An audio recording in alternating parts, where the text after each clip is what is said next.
नमस्कार दोस्तों, स्वागत है आपका हमारे YouTube चैनल शिक्षा गंगा पर। तो आज मैं आपके लिए लेसन प्लान लेके आई हूँ और ये लेसन प्लान आपका मैथ सब्जेक्ट का होगा। तो चलिए स्टार्ट करते हैं। सबसे पहले हम पाठ्य योजना डालते हैं, किस नंबर की पाठ्य योजना होती है उसको डालते हैं। उसके बाद दिनांक, विषय, चक्र डालते हैं।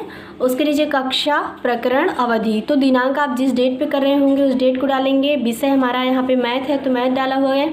और चक्र जिस पीरियड में आप पढ़ाएंगे उसको डालेंगे। और कक्षा 1 का लेसन प्लान है और प्रकरण समय है हमारा और अवधि रहेगी 30 मिनट। जो आपके जिस विद्यालय में आप कर रहे होंगे, जिस पीरियड का जितना टाइम होगा आप उतना डालेंगे यहाँ पे अवधि में। तो सबसे पहले सामान्य उद्देश्य आता है। सामान्य उद्देश्य हमारा विषय से रिलेटेड होता है। तो पहला सामान्य उद्देश्य छात्रों में गणित विषय की प्रति रुचि जागृत करना। दूसरा है छात्रों में चिंतन शक्ति का विकास करना। तीसरा है छात्रों को गणित का व्यवहारिक ज्ञान कराना। और चौथा है छात्रों में स्मरण शक्ति का विकास करना। इसके बाद विशिष्ट उद्देश्य आता है। विशिष्ट उद्देश्य हमारा प्रकरण से संबंधित होता है। तो यहाँ पे विशिष्ट उद्देश्य है छात्र समय की उपयोगिता एवं महत्ता को जान सकेंगे। दूसरा है छात्र समय के नियमों को जान सकेंगे। इसके बाद अगली हेडिंग आती है सहायक सामग्री। आप क्या क्या यूज़ कर रहे हैं पढ़ाते टाइम लेसन प्लान को। तो घड़ी हो गया, आप घड़ी दिखाते हुए समय को पढ़ाएंगे। और चाक, डस्टर, लपेट श्यामपट्ट, चार्ट, संकेतक एवं अन्य कक्षा उपयोगी सामग्री। इसके बाद पूर्व ज्ञान क्या है समय के बारे में बच्चों को। तो छात्रों को समय का सामान्य ज्ञान है। इसके बाद अगली हेडिंग आती है प्रस्तावना। अब प्रस्तावना में 3 क्रम बनेंगे, 3 कॉलम बनेंगे। क्रम संख्या, छात्राध्यापिका क्रिया, छात्रानुक्रिया। तो पहला है कि क्रम संख्या 1 डालेंगे। उसके बाद छात्राध्यापिका क्वेश्चन पूछेगी बच्चों से, आप कितने बजे सोकर उठते हैं। तो छात्र जितने बजे सोकर उठते होंगे वो बताएंगे 6 या 7 बजे सोकर उठते हैं। उसके बाद आप पूछेंगे कि आप विद्यालय कितने बजे आते हैं। तो बच्चे अपने स्कूल की टाइमिंग बताएंगे आने की, 8 बजे आते हैं। इसके बाद तीसरा रहेगा आप रात में कितने बजे सोते हैं। तो छात्र ये भी बताएंगे कि 9 या 10 बजे इतने बजे होते हैं। इसके बाद आप क्वेश्चन पूछेंगे घड़ी के बारे में आप क्या क्या जानते हैं। तो कुछ बच्चे बताएंगे कि हमें समय का ज्ञान कराती है। और ज़्यादा अगर आप पूछ सकते हैं कि आप घड़ी की सुइयों के बारे में क्या जानते हैं, छोटी सुई क्या दर्शाती है, बड़ी सुई क्या दर्शाती है। तो ये आपका समस्यात्मक प्रश्न हो जाएगा। आप चाहे समस्यात्मक प्रश्न लिखिए या फिर आप डैश करके छोड़ दीजिए।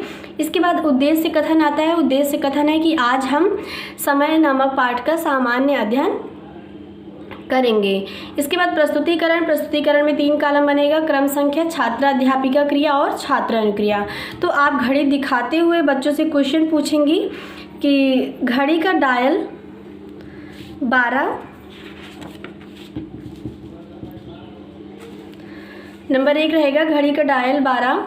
इसके बाद आप बगल में घड़ी बना देंगी। शिक्षण बिंदु में आप 1 कॉलम और बना लीजिएगा। शिक्षण बिंदु उसमें जो है आप बनाइएगा इसको।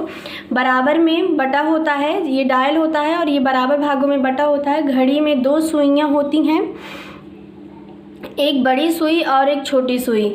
बड़ी सुई मिनट को दर्शाती है और छोटी सुई घंटे को दर्शाती है। तो आप जब आप ये बता रही होंगी तो जो छात्र रहेंगे वो ध्यानपूर्वक देख व सुन रहे होंगे।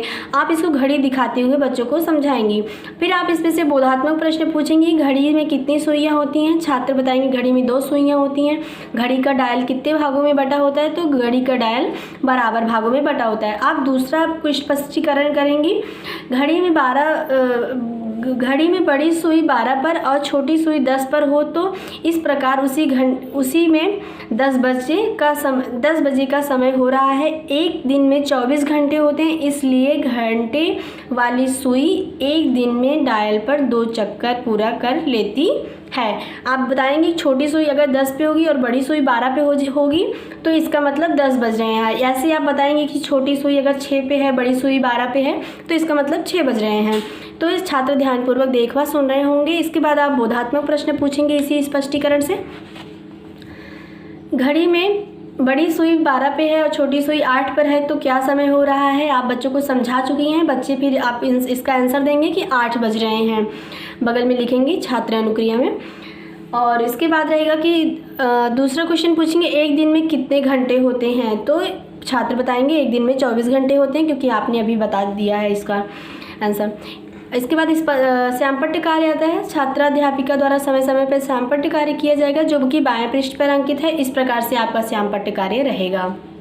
दिनांक, विषय, चक्र, कक्षा, प्रकरण, अवधि और घड़ी में 2 सुइयाँ होती हैं, एक छोटी सुई एक बड़ी सुई। छोटी सुई घंटे को दर्शाती है और बड़ी सुई मिनट को। एक दिन में 24 घंटे, यानी जब आप स्पष्टीकरण कर रही होंगी तो जितना आप बताई रहेंगी उसको आप ब्लैक बोर्ड पर उसी टाइम लिखती जाएंगी।